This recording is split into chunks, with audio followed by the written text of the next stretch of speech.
Allow me to take you on a journey far from the dense urban villages of Guangdong province to one of the most remote parts of northwest China. Today we will visit a once prosperous oil town that during its heyday was known as Little Hong Kong in the desert, but has since returned itself to nature and been overrun by the sands of time. At approximately 10,000 feet elevation, high on the Tibetan Plateau, in the furthest reaches of Qinghai province, you will find the remains of Lenghu Oil Town.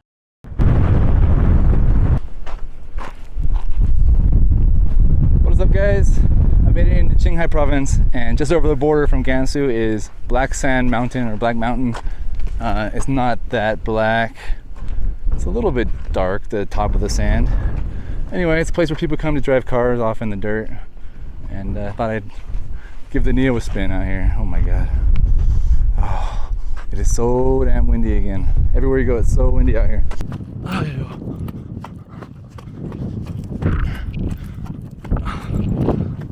Okay.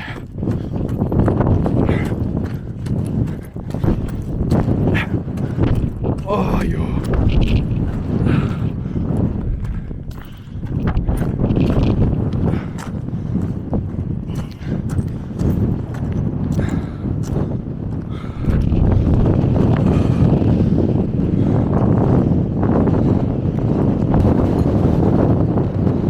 I stopped by Lenghu Oil Town on accident, really. I was on a road trip driving around China in spring of 2021. I had been driving for hours through vast stretches of desolate wilderness and through alien environments. This is the Cha Dam Basin, on the frontier of the Gobi Desert, a place not known for much besides these very strange geological formations dotting the landscape known as Yardang. As evening fell and the sun began to set, I started to worry if I'd ever make it to my destination. I had no phone signal. The GPS in the car was intermittent, and it had been leading me down one dirt track after another. I knew my EV battery wouldn't have enough range to get me back to where I'd come from earlier that day, when out of nowhere, what appeared to be a massive town sprang up in the distance, far across the desert wasteland. Was I witnessing a mirage? I could hardly believe my eyes as this great city appeared before me. As I pulled near, I realized it wasn't a mirage, but it also wasn't salvation. I stopped my car and got out to explore. This used to be a place where they mine for oil, apparently, and a little village, and it has been left to the ravages of time and dust and nature. I'm out here.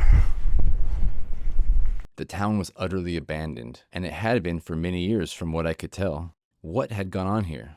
Writings of Mao Zedong appeared on the walls of the decrepit buildings.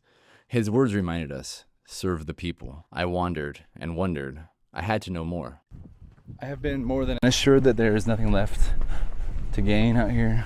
It is just for a place for people to come and take pictures, wander around. Some people camp out here. There's an RV parked nearby, and they might be camped here tonight, or they might be on the way to Mars Camp or coming from Mars Camp. Anyway, because from my understanding, there's nothing out here, and it's long abandoned, I'm just gonna walk around. In 1958, oil was discovered here in the desert, and not just some oil, but a massive blowout occurred, indicating vast fields of oil were ripe for extraction just below the sands. The Lenghu oil field was born, and along with it came workers. This was during the start of the second five-year plan and the Great Leap Forward, one of the most tumultuous times in modern Chinese history. I have tried to find any information that I could on how this affected Qinghai province as well as the Lenghu oil fields here, but I've come up with nothing. What I did find, however, was that 1 year after the oil discovery here, the oil field had already produced 300,000 tons of crude oil, becoming the #1 most productive oil field in the country at that time. Despite great challenges across the country, over the next 2 decades, this remote desert town prospered thanks to its vast oil reserves. Estimates vary, but at its peak, Lenghu Oil Town had anywhere from 60,000 to nearly 100,000 residents living in the village, and upwards of 20,000 people working in the oil fields. The town thrived. It had complete services and facilities, including banks, restaurants, barbershops, hospitals, schools, and more. But by the end of the 1970s, most of the oil had dried up, and nearly everyone had left. The village was returned to the desert and forgotten until recent years. Now it is a popular spot to stop and stargaze, or to explore the ruins, or just to take some fun pictures on your way across the Tibetan Plateau, on your way to Mars Camp, which is where I was going when I discovered this old town on my journey through Qinghai. I knew none of this at the time, and because I had no phone signal out here in the middle of the desert, I couldn't search online for anything about it either. Knowing nothing of this place while I was there, it didn't stop me from being awestruck, from the sheer size of it all, to its remoteness out here in this vast wasteland, to the fact that an entire town can just be discarded one day, along with the prosperity it once sustained, and the hopes, the dreams, and lives of the people it once supported. I wondered what life was actually like out here for the brave souls who either chose to live here, or by circumstances outside of their control, had the choice made for them. This really is about as desolate as a place can get. Old brick sidewalk.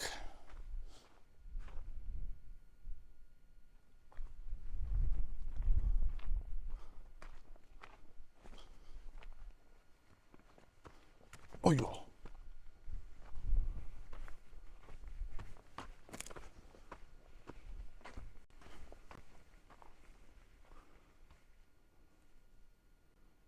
So peaceful. Even the wind has finally stopped.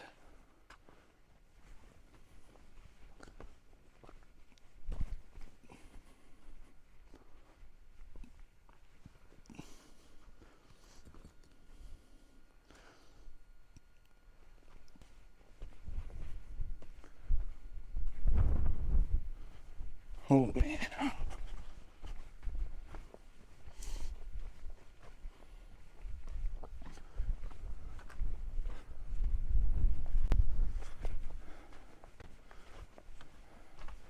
Wonder how many people used to live out here. How they were possibly supported by infrastructure. Nothing's growing out here. They're not growing crops. They're out here mining for oil. Getting deliveries every day.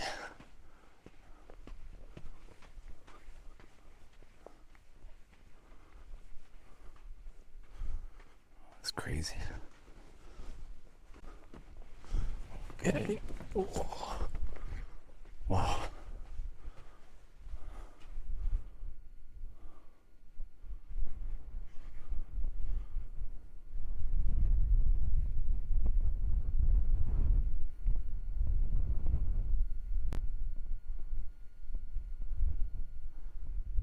When I started this walk just a minute ago, I was thinking about trying to walk all the way to the edge of town, but it keeps on going and going and going. This town is massive. It's crazy. I'm about to head back to the car because I still got to get to Mars tonight.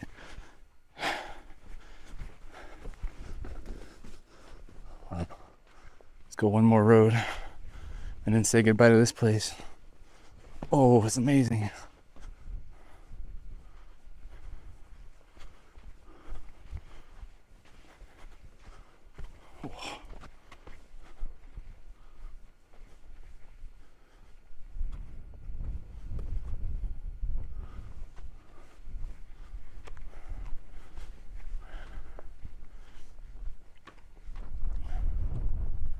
You know, coming out to a place like this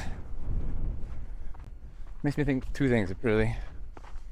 One thing, it really makes me curious what it was like when it was alive and thriving. And was it just like all men out here doing hard labor, mining and doing the oil rig stuff?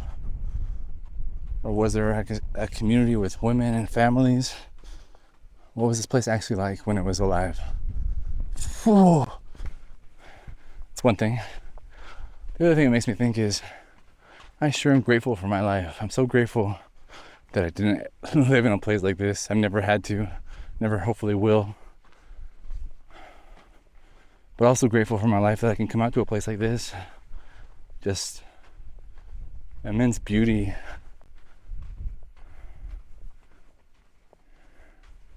You can come out to a place like this and take a walk around and take a look. And then I can leave. This would be such a cool place for photography, for modeling, for flying a drone, for having a night out when the weather's not too bad, have a bonfire, come out with your family, your friends, set up a tent, set up your RV. barbecue some food, some good meat, have a few beers, sleep here in the desert in an abandoned town. May, it's perfect. Oh, it's so cool. Look at the sky.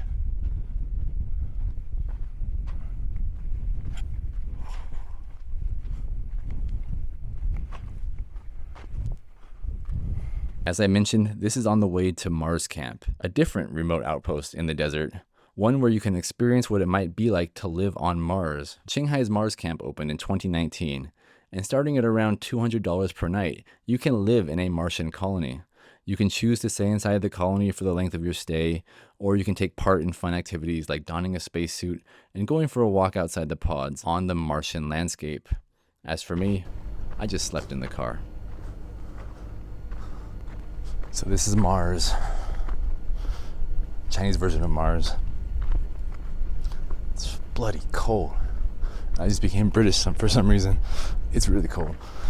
Oh, slept in the car last night here on the red planet. Got down below freezing.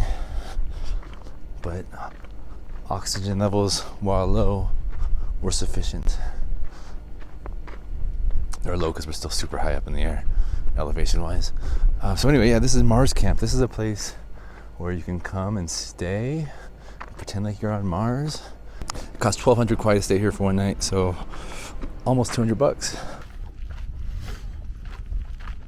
So if you want to rent a spacesuit and walk around here on Mars and take pictures for half an hour, it's 500 RMB, $80. For 1 hour, it's 800 RMB. So I'm gonna skip that. I think even if I was rich, I would skip that. Rent a spacesuit and walk around in the dirt. Or probably make some cool pictures though if you have a photographer with you. But oh man, it's freaking cold. Easy. How do you like Mars? So here's a capsule hotel. Not a capsule hotel, but like a Martian capsule. Not a Japanese capsule hotel. I think those are maybe, I don't know. Go look. More hotels over here. Oh, Jesus. What do you guys think? Would you drive out here for hours and hours and hours? Stay the night here on Mars? The beauty of slow travel is stumbling upon places like this. There are so many incredible places on this earth, and racing from famous tourist trap to Instagram cafe, and then on to the next place, well, that's certainly one way to travel. And I'm not going to shame anyone for doing things that way. It's not wrong, but it's not the way I like to travel. I have been extremely lucky in my life to be able to travel slowly and to take some time to see more, to discover places that I never knew existed. I love Northwest China. Its surprises are endless, and its beauty is unrelenting. There is so much more to China than Shanghai, Xi'an, and the so-called Avatar Mountains. If you would like to see more of these lesser explored places, make sure you subscribe and leave a comment, and I'd appreciate your encouragement and support so I can get back in the hard drives and find more, and maybe even back out on the road once again. Thank you for watching, and I'll see you next time. Thank you very much. I really appreciate it.